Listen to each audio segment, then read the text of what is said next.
So I was in the hospital, which wasn't really that fun. And this all started on Wednesday. I woke up and I was feeling pretty fine. Like, nothing seemed off. I would not have guessed that I was going to be in the hospital the very next day. I went to class and around 5 or 6 p.m., I was doing homework when I was like, you know, I could really take a break and go for some Zaxby's.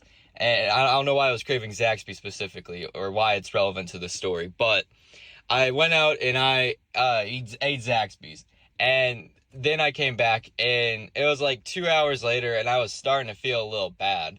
Like, you know that feeling when like you're about to throw up, but at the same time, you know it's not going to happen for a bit?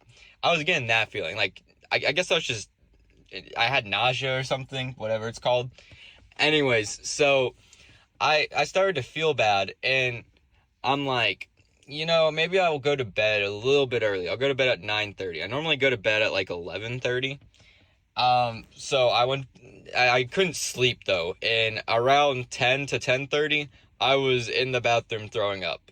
So my thought process here was, okay, I was feeling good and then I had Zaxby's and then 2 hours later I wasn't feeling good. So Zaxby's gave me food poisoning, right? So I threw up, I think a total of 3 times Wednesday night, and I messaged my mom about this. I was like, okay, I'm starting to feel better. Maybe whatever I ate at Zaxby's, I threw up, so it's not like in my system anymore. And so I don't have food poisoning anymore. I don't know. I've never had food poisoning before, so I'm not exactly sure how long it stays in your system or if you can throw up the food and that stops it. But I went to bed Wednesday night and I was like, all right, I'm better. I woke up Thursday morning and I felt way worse.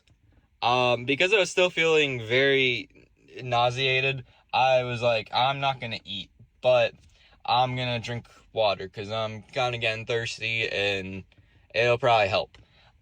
So that led to me throwing up straight up liquids 3 different times before I was like, okay, anything that's entering my body is getting rejected by me throwing up. So it wasn't something from Zaxby's. At least I'm pretty confident it wasn't something from Zaxby's, because if it was, it'd be weird to make future foods and liquids come out of my body. Anyways, so I'm messaging my mom. I'm like, Mom, I am way worse. I feel awful. And she goes, do you want me to schedule an appointment at a walk-in clinic? And I was like, yes, the sooner you can schedule, the better. I was feeling so bad. And she was like, okay, I got you one scheduled for 11:40. I get there and like I'm starting to feel tired just before I leave. So I woke up probably around 8 or 9 in the morning, and at 11 I was like ready to go to my appointment. I'm like, I'm gonna take a quick 15-minute nap. And I almost never take naps, which was a really bad sign.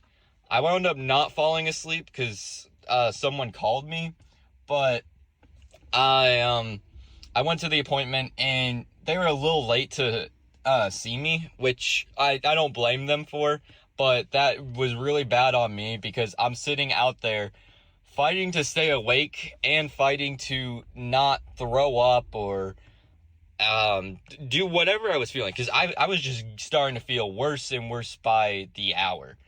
So when they do see me, the lady takes me back and she's like, all right, let me measure you. Let me get your weight.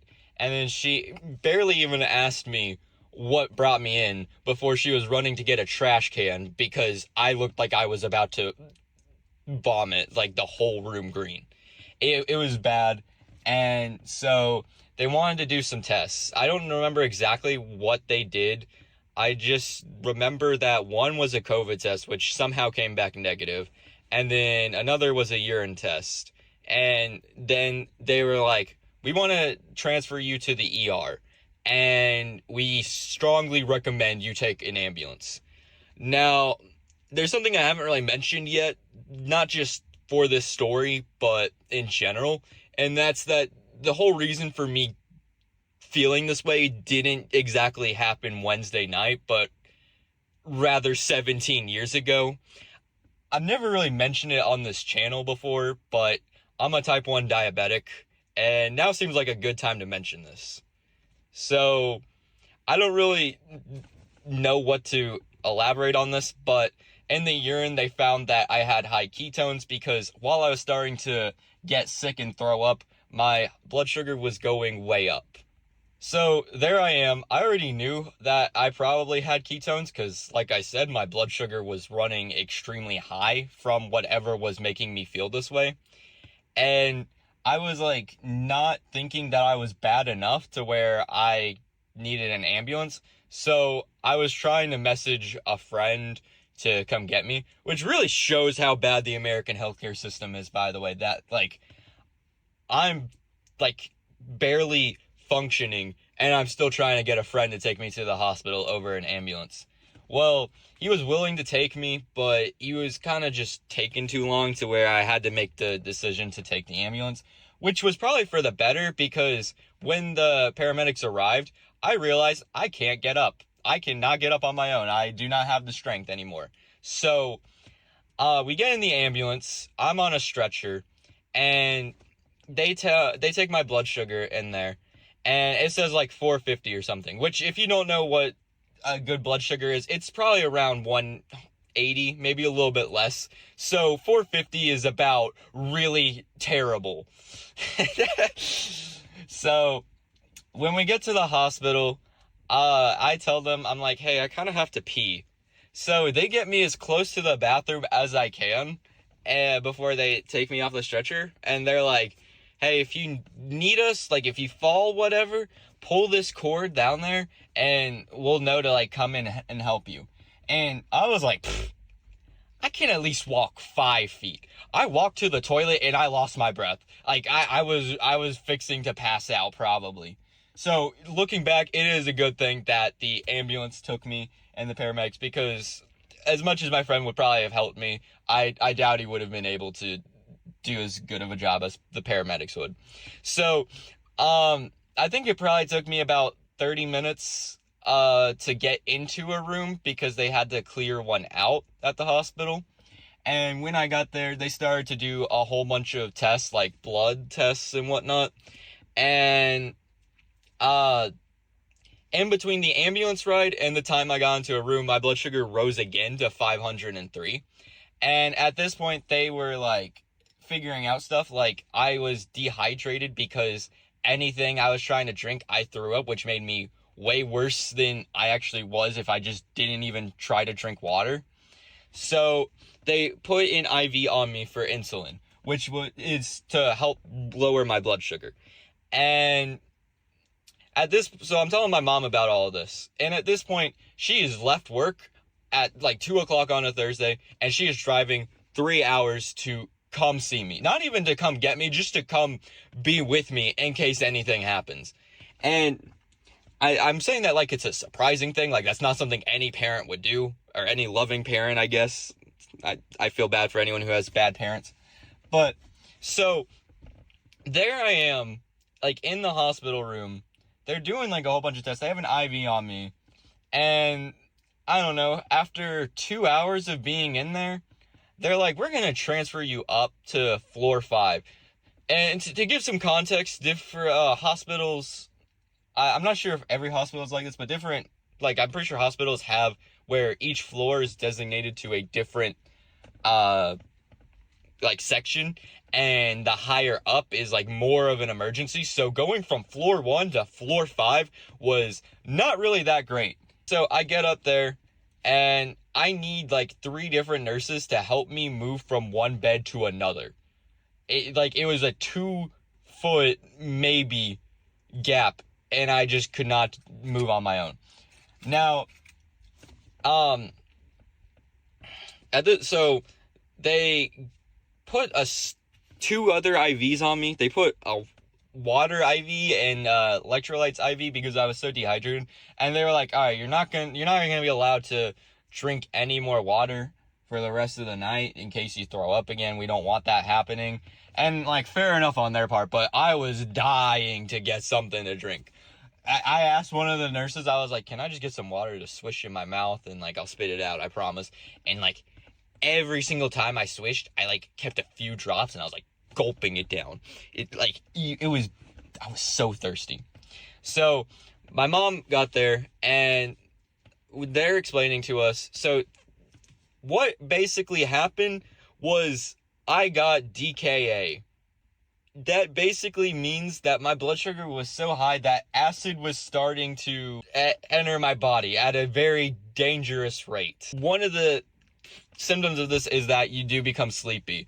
So my mom finally arrived when I transferred to the 5th floor, and they wound up holding me overnight, which was a very terrible night for me to try to sleep because they were in the room every 30 minutes to check on me.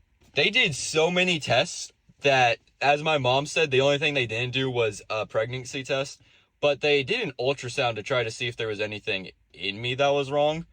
So there is a chance that they wound up doing a pregnancy test. Anyways, Friday I woke up and my dad had also made the drove, and I didn't even know it. But I was talking to my mom about this afterwards, and she was like, yeah, I sent the picture I took of you to your dad, and he was like, yeah, he is like bent out of shape. Which my dad almost never says anything like that. He'll always be like, oh, he's fine. He can handle it, whatever. But he was like, yeah, like, it's a good thing he's in the hospital. Which was surprising to me, but, you know, like, I was dying. Now, thankfully, they said it was a mild version of DKA. I'm really terrible at telling stories. I'm kind of all over the place. I don't have a script for this video. So, thankfully, when Friday did come, I was allowed to eat and drink again. And I was feeling a lot better at this point. Like, they had slowly managed to bring my blood sugar down. So, I got to eat. I got to drink a lot of water that day. And I was finally released. And when I was released, they wheelchaired me out. And I had to cough. But I was, like, holding it in while I was leaving. Because I did not want to be held there for, like, some reason. Anyways, so my mom...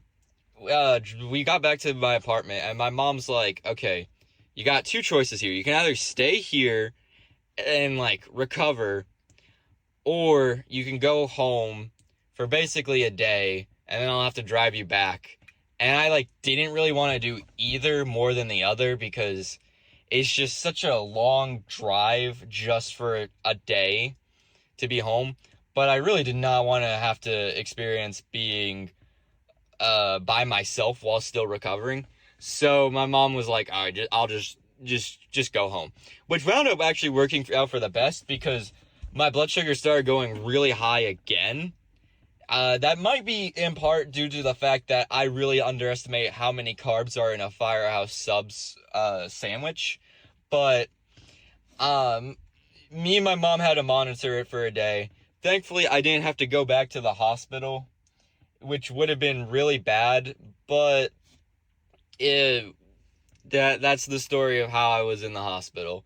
I'm sorry if I worried any of you. I really made this video for three main reasons. First of all, to let all of you know that for obvious reasons, videos are not on my mind right now, and it's probably going to be a bit before I make anything. Second of all, I think it's finally time I tell all of you about me being diabetic. It's not something I've been trying to hide on this channel necessarily, but I just haven't really needed to share it, so I haven't. Now seems like a good time. And third, and honestly, maybe a little scummy, but most importantly, the hospital bills are going to be crazy, and I want to support my parents as much as I can. So every single penny I make from this video is going to go to them to pay for medical bills. I'm not going to ask anyone to donate. Even if you are financially able to, do not donate if you do not want to. I'm not going to ask that. But I will ask all of you, if you can, please share this video with a friend. Try and get this out there, because the more views I get, the more money I'm able to give to my parents to help. The ambulance is probably alone going to cost several $100s, and I just don't want to have to put them through any financial burdens. Thanks for listening.